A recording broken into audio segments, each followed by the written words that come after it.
Control is rarely taken by force. It's given, surrendered in pieces, through the small compromises you don't notice until they've chained your entire will. The one who controls you never shouts, never forces their hand. They let you volunteer your obedience.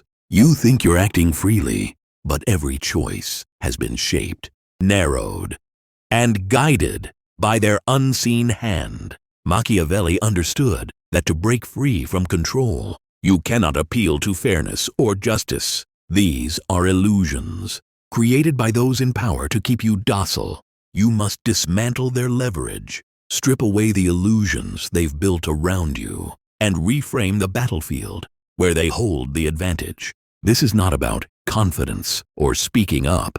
It's about calculated disruption, breaking the psychological supply lines that feed their dominance. Each rule in this video is a weapon, precise, silent, and impossible to defend against once it's in motion.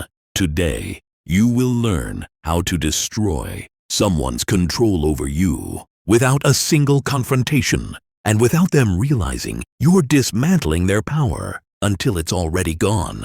First method is to break the frame before it breaks you. They call it the invisible stage, a space where one actor writes the script, sets the scenery, and directs the movements while the other performs without ever realizing they're in someone else's play. Every exchange, every gesture, every reaction is weighed against a set of rules they did not write. And as long as the performance continues, so does the control. The audience is not the crowd outside, but the controlling mind, watching you stay exactly where they've placed you. You already know the feeling of being trapped inside someone else's frame, though you rarely admit it. It's the sense that no matter what you say, the interpretation is already decided. You speak, but the meaning is twisted. You act, but the outcome is predetermined. The trap isn't the words or actions themselves. It's the structure that defines them. That is why Machiavelli warned, he who sets the terms of debate has already won the argument. Once the premise is accepted, the ending is already written. You don't lose because you are weak.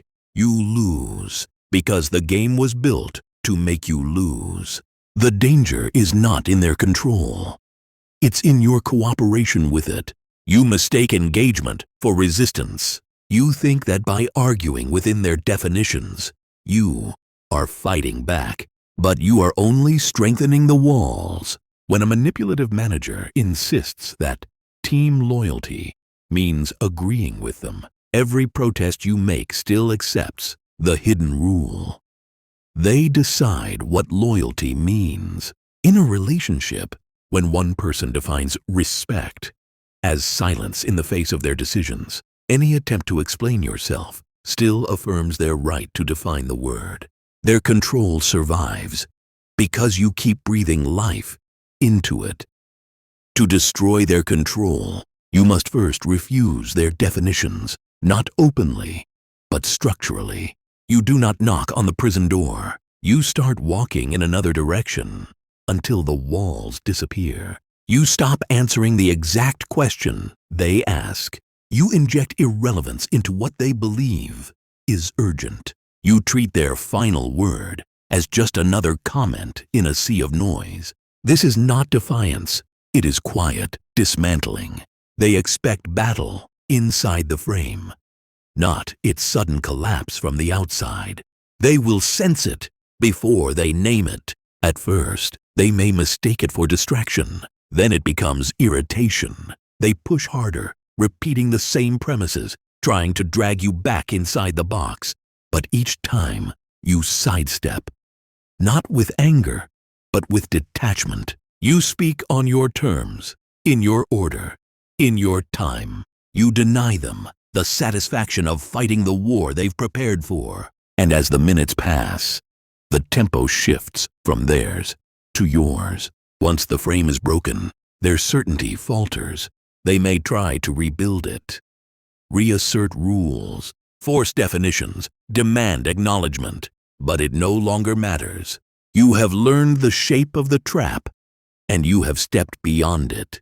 They cannot judge you by their reality, because you no longer stand inside it. Their words fall against a surface they cannot penetrate. The entire structure becomes meaningless when the other player stops recognizing it as real. This is the purest form of erasing control.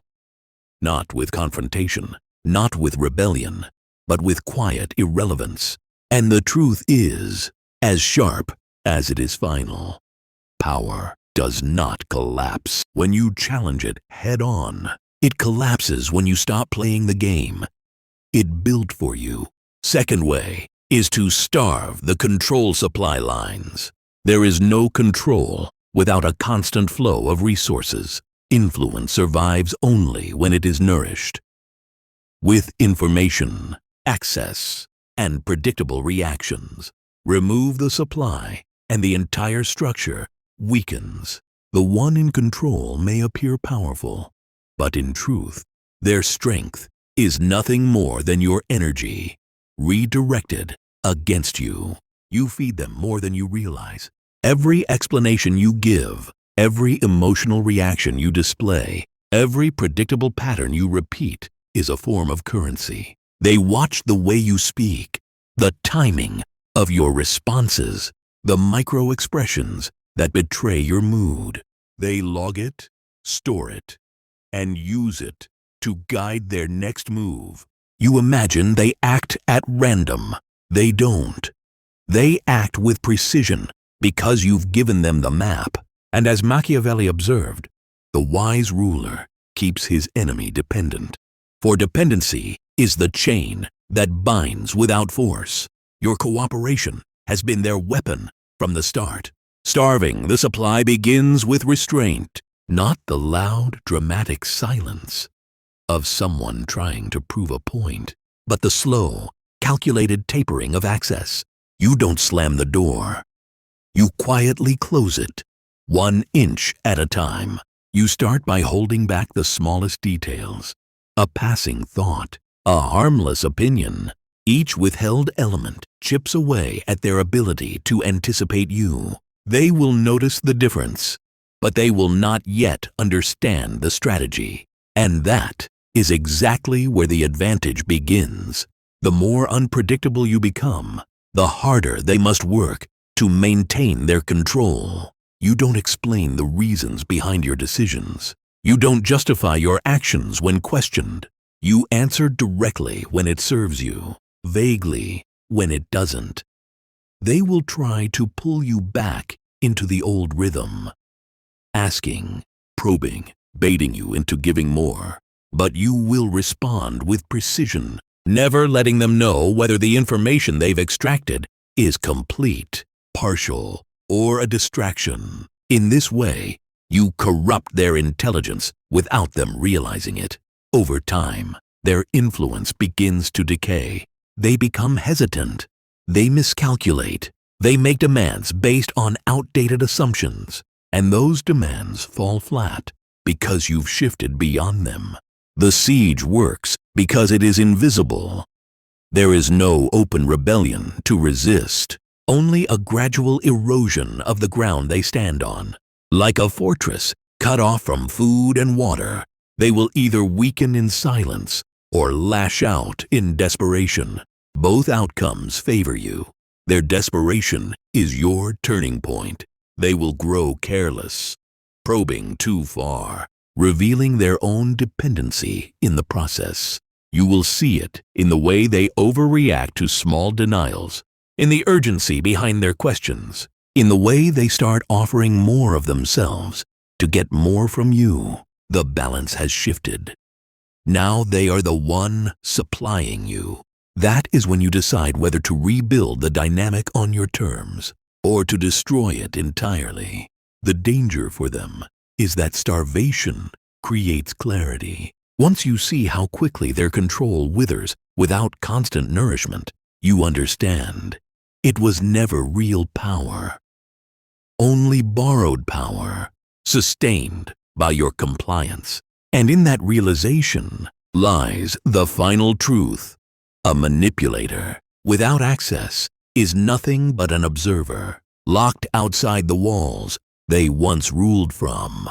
Third way is to control the tempo, control the game. In every power dynamic, the silent architect of control is not force, but timing. The one who decides when events unfold, silently shapes every decision and emotion in the room by manipulating the pace. When to press forward, when to stall. They trap the other side in a permanent cycle of reaction, never initiative. You don't lose control because someone shouts louder. You lose it because they've dictated when you're allowed to act. They set the meeting time. They decide when to respond. They pause long enough to make you anxious, then speak fast enough to make you stumble. You think it's coincidence, but it's precision. They've built a tempo you're forced to follow. And the moment you fall in line, you're no longer steering your own outcome. Control over timing is control over thought. When you're rushed, you skip details. When you're stalled, you overthink. Both leave you vulnerable. Machiavelli observed that the one who controls the tempo of war controls its outcome. This is as true in a battlefield as it is in a boardroom or a living room. Every pause, every sudden acceleration is a silent leash, and the more you adapt to their rhythm, the more invisible that leash becomes. The trap is subtle. You won't notice at first. You'll think you're deciding freely, yet your decisions will always fall into their schedule. They will wait for the right time, not because they are patient, but because they know time itself erodes your position. The longer you wait for them, the more desperate you become to end the waiting. That desperation drives you to agree to terms you wouldn't have touched on day one. You've felt this in arguments. They speak. You respond instantly, trying to match speed, trying to defend yourself. But the instant reply is the mark of someone cornered. The one in control doesn't rush. The one in control pauses. They let the silence hang heavy, making the other person reveal more than they intended, just to fill it. And each word you spill in haste is another piece of ammunition against you. The same is true in negotiation. If they answer your offer immediately, they are reacting to you. If they delay for days, you begin to doubt your position. You start revising your own terms before they've even responded. You chase their approval without realizing it. The longer they keep you waiting, the more power they accumulate. You think you're just being patient. You're not. You're suffocating at the pace they've chosen. To destroy this kind of control, you must reverse the flow. Slow when they want speed. Pause when they demand answers. Refuse to act according to their clock. When they push for urgency, deliberately delay. When they stall, break the stillness with decisive moves on your terms. Each disruption to their rhythm fractures their strategy. You become unpredictable, and unpredictability is poison to a manipulator's control. In conversation, this means refusing to fill silence immediately. Let them feel the weight of their own words. In decision-making, it means holding back until your timing, not theirs, is perfect. In relationships, it means never being pressured into confessions or commitments before you choose. The absence of reaction is not weakness. It is a weapon. By denying them your immediate compliance, you strip them of their most subtle advantage. Tempo is more than speed. It is psychological oxygen. When you slow it, they grow restless, impatient, reckless. When you speed it, they stumble, make errors, lose composure. You are no longer inside their game. They are inside yours, and once they are reacting to you, they have already lost. Remember this: People who control time control outcomes. But time is neutral until someone claims it. If you fail to claim it first, it will be claimed for you. And when it is, every decision you make will be made in a cage you cannot see. Take the clock into your own hands, and you take their control with it. Way 4. Mirror their power back at them. Control, at its core, depends on imbalance. One mind dictates, the other absorbs. One voice decides the rhythm, the other follows. It is the nature of dominance. A predator's advantage rests in moving faster, slower, or sharper than its prey. But when the prey begins to match the predator's movements with uncanny precision, the dynamic begins to fracture. Power turns uneasy when it feels its own shadow staring back. The moment you begin to mirror them, something changes in the air. They no longer feel entirely in control. Their silence, once oppressive, becomes strangely hollow when you answer it with your own. You watch them glance at you, waiting for you to break, and you don't. That stillness unsettles them because it feels like looking into a distorted reflection. Familiar, but suddenly threatening. You strip away their momentum without saying a word. If they use delayed responses to keep you off balance, you return the same timing, letting them taste the unease they so carefully curated.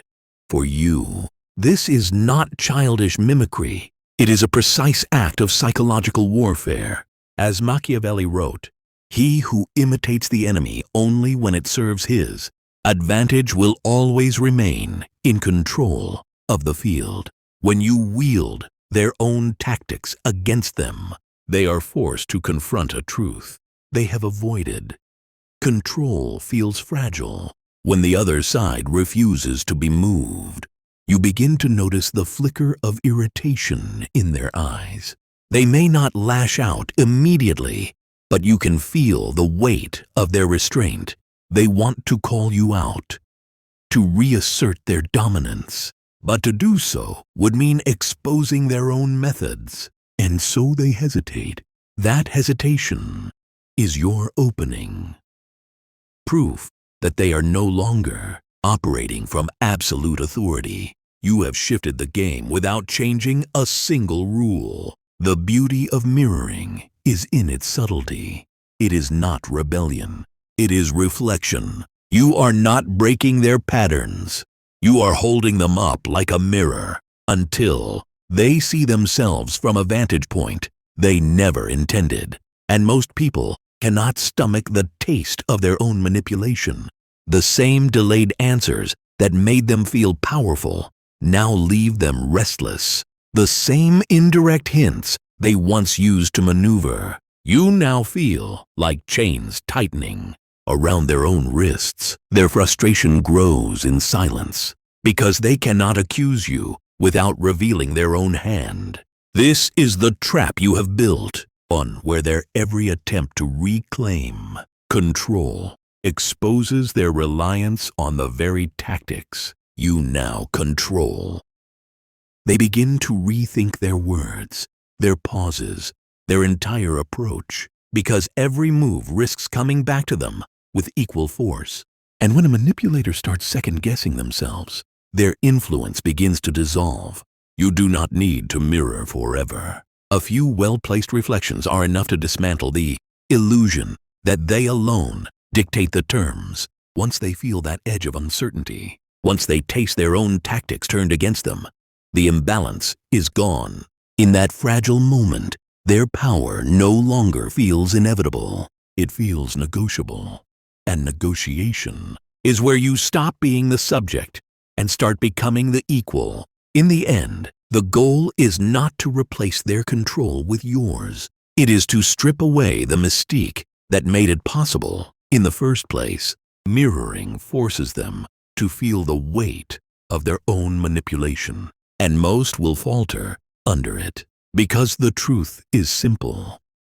Control is not destroyed by confrontation, but by reflection, and the one who can reflect without breaking holds the quietest, sharpest weapon of all. Method 5. Use ambiguity as a weapon. Some men win their power not through force, but through the illusion of certainty. They thrive on predictable patterns, rehearsed outcomes, and clear signals from those around them. In their world, clarity is not a courtesy. It is a chain. Every defined intention is another link they use to measure, anticipate, and confine the moves of others. You know this chain well, even if you've never called it by its name. You've felt its pull when someone waits for your answer, probing for commitment. You've felt the invisible leash tighten when your intentions are laid bare, allowing them to maneuver before you even act. This is where the quiet art of ambiguity becomes your unseen blade. When they cannot see you clearly, they cannot cage you. Ambiguity is not avoidance. It is dominance wrapped in silence. It unsettles them because it removes the ground beneath their feet. Without your predictability, they can't anchor their strategies. Machiavelli once warned that the wise man does at once what the fool does finally. And in this context, acting too soon, revealing too much, is the fool's work. You give nothing away until the moment benefits you most. In the gray, you control the clock. Their first instinct will be to fill the void your silence creates. Watch how quickly they talk themselves into uncertainty. They will speculate, misinterpret, and even invent motives for you. Every scenario they imagine fractures their confidence a little more. The longer you withhold clarity, the more desperate they become for it. That desperation is leverage, and leverage in silence is far deadlier than in speech. You have been told all your life that transparency builds trust. That is true only when trust is worth the cost. In power, transparency is a gift you give an opponent, and a dangerous one. Ambiguity forces them into a maze where every turn feels like risk. They cannot step too boldly for fear of triggering consequences they can't see, and so they hesitate, second guess, and stall. Hesitation is the silent death of control. When they pause, they lose rhythm. When they lose rhythm, their influence bleeds out. Your ambiguity is the cut they never see but always feel. You answer questions in ways that are technically true, but reveal nothing essential. You confirm neither loyalty nor rebellion.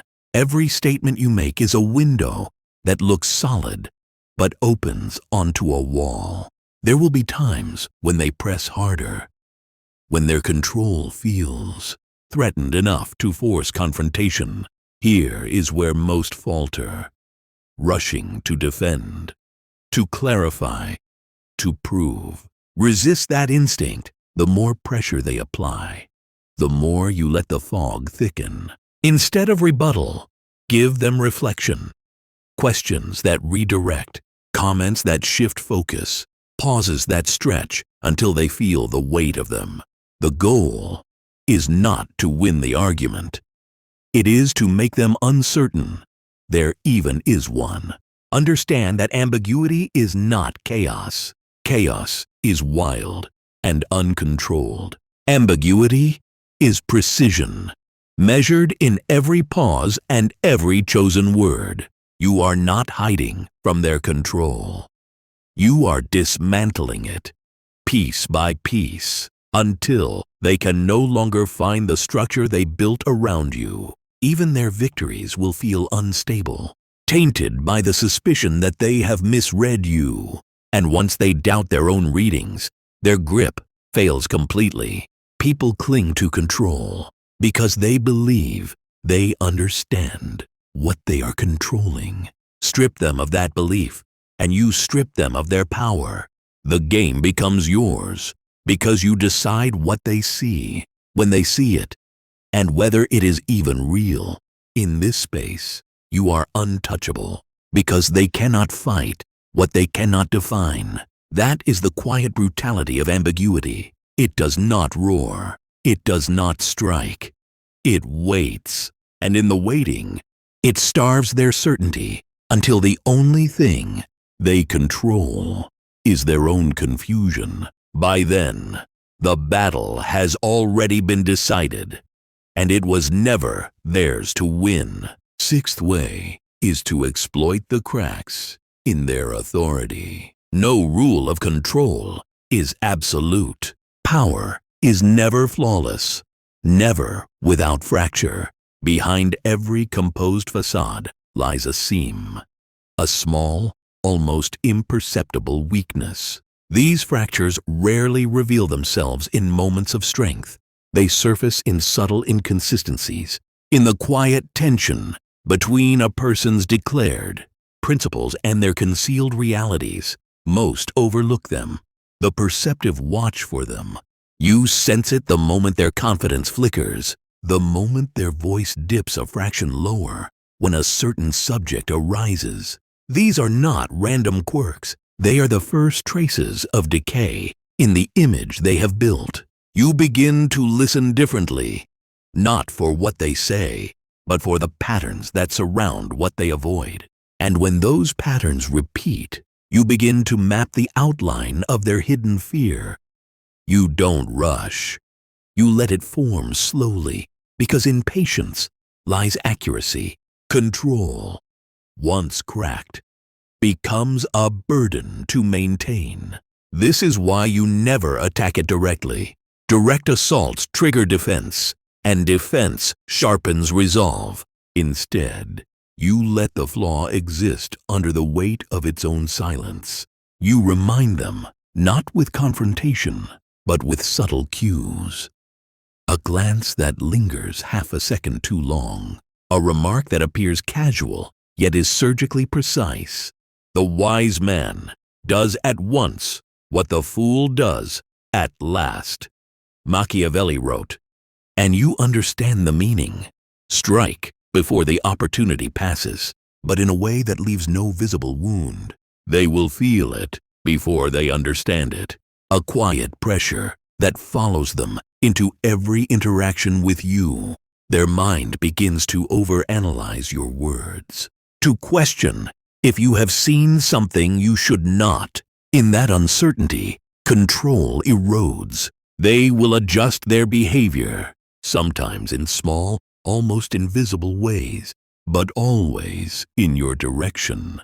That shift is your signal. The crack has begun to widen. The key is to never show intent. If they suspect you are exploiting them, they will close ranks and your influence will vanish. So you appear indifferent. You speak without urgency, act without visible strategy. Yet every move you make is positioned, so the crack is subtly stressed. You bring up situations that mirror their contradiction. You praise their strengths in contexts that quietly expose their weaknesses. You leave the impression that you are simply observant, when in truth, you are tightening the pressure. Fear is rarely loud. It's a low hum, a constant awareness that something could break at any moment. By placing their crack at the center of their own awareness, you turn their control into self-inflicted tension. Every decision they make passes through the filter of what you might know. Every interaction with you is weighted with the possibility of exposure. And the longer this continues, the heavier that weight becomes. You must resist the temptation to accelerate the process. Let them spend their own energy holding the facade together. Each day they do, they have less to spend on controlling you. This is the quiet economy of power. Their strength drains while yours grows, not through confrontation, but through the slow corrosion of certainty. The moment they realize they are adjusting their behavior to accommodate you, they have already ceded ground. There will be a point when the crack becomes wide enough to force a choice. They will either retreat from their position of authority or attempt to reassert it with greater force. Both outcomes favor you. In retreat, they appear weakened to others. In overcompensation, they make mistakes that create new vulnerabilities. Either way, the balance has shifted, and you never had to raise your voice, issue a threat, or expose a single secret. Understand this: the most dangerous victories are the ones your opponent doesn't notice until they are complete. To exploit the cracks in someone's authority is not to destroy them outright, but to make them destroy their own position by trying to hold it together. It is the art of letting their own image consume them, while you remain in the shadows, untouched and in control.